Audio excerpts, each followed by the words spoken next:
Ce fac dacă scrâșnesc din dinți? Scrâșnitul din dinți se numește bruxism.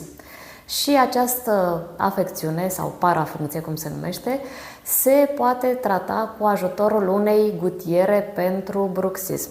Ce înseamnă acest lucru? Adică trebuie să mergeți la medicul stomatolog care o să vă ia o amprentă, o măsură și în cadrul laboratorului de tehnică se va confecționa această gutieră ca o protecție pentru dinți, care este făcută dintr-un acrilat transparent sau un silicon. Se mulează perfect pe suprafața dinților dumneavoastră și se aplică noaptea înainte de culcare ca să vă protejeze dinții în timpul somnului atunci când scrâșniți în mod inconștient, să nu se uzeze între ele suprafețele dentare, adică pe românește să nu vă distrugeți dinții cu scrâșnitul.